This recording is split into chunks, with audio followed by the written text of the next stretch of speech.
Hey everybody, and welcome back to Pick Six. I'm your host Rishi Sadie. Let's meet this week's panel. I'm Brian Batko, and of course I would have picked the Falcons last night. Alex Hirschberg. I'm Steven Strube, making my debut on Pick Six this week. I'm Adam Brody, and I have nothing clever to say for my introduction. And on that note, let's kick it off with the Minnesota-Chicago game. No Reed this week, so is anyone going to take the Bears? Actually, Rishi, I am going to take the Bears. Much to my chagrin, I can't say I'm a Bears fan like Reed, but I think they're going to win this game for a few reasons. One, they're at home. Home field advantage always plays a pretty big role. Two, the Minnesota Vikings, they're really banged up. Sidney Rice is back off the unable to play list, but they don't know if he's going to play. Percy Harvin's been having migraines again. I think the Bears are just going to stack the box and try to take Adrian Peterson out of the game. And Brett Favre's really going to have a lack of weapons out there on Sunday. I think the Bears are going to go out there and they're going to win a close one over the Vikings. Yeah, to piggyback actually on what Brian said, Minnesota has actually lost 8 straight on the road. They're without Harvin, without Rice. I don't see them winning. I have Chicago's pass defense is definitely better than Minnesota's pass defense, despite the fact that Jay Cutler and Brett Favre are prone to interceptions. So I see Chicago winning a close game. Believe it or not, I'm going to take Minnesota to win this game, actually. Favre last week, as we all know, had his career high in passing yards, over 445 yards. I think he can double that performance, and Adrian Peterson, as always, is great, so I think they can outlast the Bears. I'm also going to go with Minnesota in this game. Just to piggyback on what Alex said, Percy Harvin actually will be playing this week. He returned to practice today. A little exclusive from Adam Brody, In any case, for all the hate the players have for Childress, and they don't really see him as a leader anymore, I think they're kind of use that to rally behind Brett Favre and support him on the field even more. Like Steve said, he played really, really well last week. I think if he can perform about that well on the road, they have a pretty good chance to win this game. Okay, then we had a split on that first game there. 2 people taking the Bears, 2 people taking the Vikings. Let's talk about the Jets and the Cleveland Browns. Cleveland has been a surprise to New England and to New Orleans this year. So I think the Jets might have to be on alert. We got the Ryan brothers going against each other. Who's got the upper hand? Yeah, Rishi, the fact that we're even talking about the Browns on this show is really surprising, but they played great against good teams this year, and the Jets, they are a good team. The Browns, they pulled out all the stops last week to beat the New England Patriots. Extremely impressive win. But that being said, I don't think they're going to be able to get it done this week, even at home against the Jets. I think the Jets are just a far superior team. Tomlinson and Sean Green are a great 1-2 punch in the backfield. And Sanchez has really had a lot of big plays with Braylon Edwards, and now even Santonio Holmes getting into the mix. I think the Jets win this one. Yeah, I agree with you, Brian. I just don't think Peyton Hillis is going to be able to run on the Jets defense like he did on the New England Patriots defense. The other thing is the Jets have a power running game to control the clock. And the Saints and the Patriots don't really have that. I'm going to give the game to the Jets this week, and I think they're going to win big. Well, once again, I have to disagree with you guys. I'm taking the upset. I think the Browns are going to win at home. I think that Peyton Hillis is just too good of a running back to ignore. And Colt McCoy, he's just maturing every week. And Jets, although they were like the best team, this first half of the season, I just think they're a little shaky. Tomlinson, he was good in the beginning, not so good now. Sean Green isn't too good of a second running back. I take the Browns. I'm going to go with the Jets in this game, even though I am really impressed by the way the Browns have played this year against top competition. The Browns are winning their games despite Colt McCoy, not because of him. They're relying heavily on Peyton Hillis, as we said, and I don't think he's going to be able to find running room against the Jets' defense. Since the Jets will be able to shut down Hillis, the Browns' strength, I have to give this game to the Jets. Okay, then. Next matchup, Houston and Jacksonville. 2 inconsistent teams. Kind of surprising that we'd be talking about them, and yet whoever wins this game is right back in the thick of the division race. Who do you guys see coming out on top this week? Yeah, Rishi, who really knows what to expect from these two teams? Houston Texans, long been known for their kind of explosive passing offense, but that just hasn't been their game this year. They've been much more effective handing the ball off to Arian Foster. He's been running extremely well. Jacksonville doesn't have a great defense, but you know what? Their running back, Maurice Jones-Drew, he's not too shabby either. And the Houston Texans actually have the worst passing defense in the league. So, of course Jacksonville's going to be able to run with MJD, and, they're probably going to be able to throw on that really weak Houston secondary. I think Jacksonville goes in, and they're going to get this win at home against the Texans, and who knows, maybe they're going to be a dark horse to make the playoffs.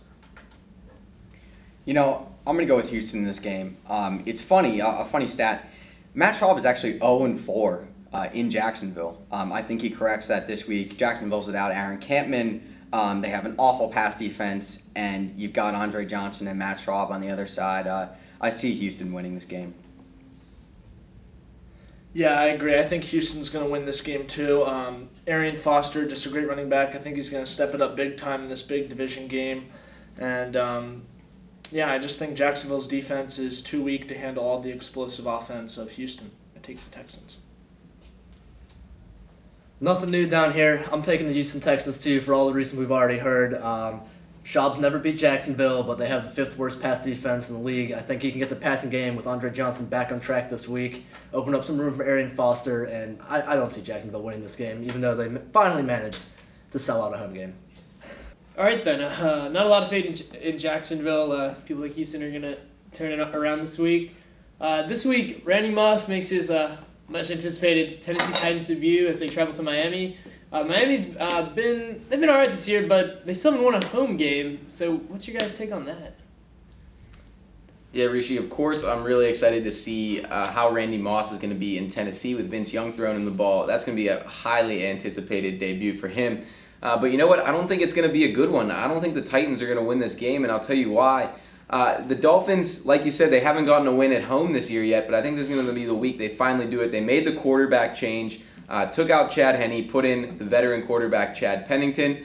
Of course, Pennington doesn't have a great arm. That's always been the knock on him, but you know what? He's not going to make bad decisions. He's going to be able to at least move the ball. Ronnie Brown and Ricky Williams are 2 good running backs. They can catch balls out of the flats. And I think the Miami defense, specifically Cameron Wake on the outside, he's going to have a great pass rush, and they're going to be able to shut down Vince Young and the Titans offense. I'm going to have to go ahead and disagree with you there. I don't see a situation where Miami could win this game. I don't like their change of the quarterback. They're not going to make the playoffs. Henne's their quarterback of the future. Pennington has no future since he doesn't have a rotator cuff. Vince Young, if he plays, is the AFC's highest rated passer right now. Who knew that would be a stat? If he doesn't play, Kerry Collins played with him in Oakland. He knows Randy Moss. And, I mean, you've got Chris Johnson also. I think they have a bunch of weapons. They're going to win. Tennessee. Yeah, I agree. I think Tennessee is absolutely going to destroy Miami this week. Randy Moss, his debut is going to be everything that Jeff Fisher ever hoped for. And with Chris Johnson and possibly Vince Young, depending on his injury, I think the Titans are absolutely going to beat the Dolphins. I'm going to go with the Titans in this game, and not because of what Randy Moss himself is actually going to do on the field. I think his debut on a team where he's just learning the offense after 2 weeks is going to be highly overrated and overhyped. He might score a touchdown, he might get 50, 60 yards, but it's not going to be a complete game changer in terms of the stats he puts up. What he will do, however, is the Miami Dolphins have to take the threat of Randy Moss very seriously. They're going to double cover him, drop more people around him in coverage, and that's going to open up room for Chris Johnson, who I think have a very big day with Randy Moss drawing all the attention out on the side of the field instead of opposed to the middle. Tennessee over Miami in this one. All right, Brian, you're on your own there again. But the marquee matchup this week, Patriots and the Steelers on Sunday Night Football, 2 of the top teams in the league right now, at least record-wise. Who do you guys think is going to take the lead in the AFC this week? Yeah, Rishi, huge game here on Sunday night. I'm actually lucky enough to be going to the game. Of course, I'm a big Steelers fan, but set that aside when I go on pick 6. I actually never pick the Steelers, and I'm not going to pick them in this one either. Their secondary, they've been weak all year. You know, Brian McFadden, they acquired him in the offseason, but you know what? He hasn't really been that great. He still gets burned a lot on the outside. And New England, their pass game's been subpar this year, but you know what? They still have Tom Brady. They still have Wes Welker. Brandon Tate is a speedster. You know, he can get over the coverage and maybe get loose for a couple deep passes.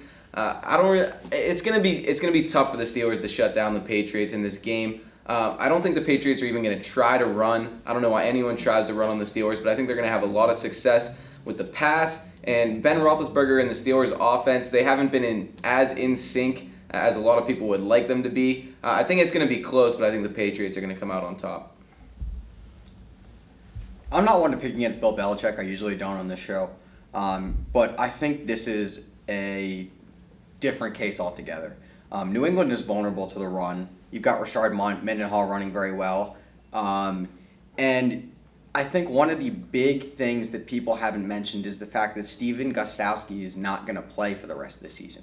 They're playing at Heinz Field. It's hard enough to make field goals already. It's going to be a close game. I think that could figure into the whole situation. I say Pittsburgh, big win at home. Yeah, I agree. I think the Steelers are going to win at home too. I just think their defense is too much for Tom Brady to handle. Also, Rashard Mendenhall, he's great. Roethlisberger, I think he's finally going to get in sync with Randall L. and Hines Ward. And, of course, the Patriots are without Randy Moss. I don't think they found a solution yet. So I'm going to take the Steelers at home. As much as I'd like to pick the Steelers, I'm going with the Patriots in this game. Things seem to be stacked against the Steelers this week. They're coming off a short week with some injury problems. They lost offensive lineman Max Starks for the entire season, placed him on IR this week. He's probably their best lineman, maybe second best behind Marquise Pouncey. That could strongly affect the running game that should be good against New England if it wasn't for that. The Gostkowski thing, I think that could be a big factor in the game in terms of missed field goals, but Jeff Reed's been inconsistent in this game too. I honestly would not be surprised to see more than one missed field goal in this game, a few on both teams. It's going to be a close game, but I have to give the edge to New England. Finally, the Monday night game, the Eagles traveling to D.C. Once again, Donovan versus former team. This is also the team that Mike Vick got injured against, and he's been a big key to their success this year. Do you think the Eagles still have the upper hand? I do think the Eagles have the upper hand. Of course, the Redskins won the first meeting between these two teams earlier in the season. I don't think the Eagles are going to let that happen again. Mike Vick is going to be playing this week. Like you said, Rishi, he got hurt. Cobb had to come in, and he never really got it together, at least in that game.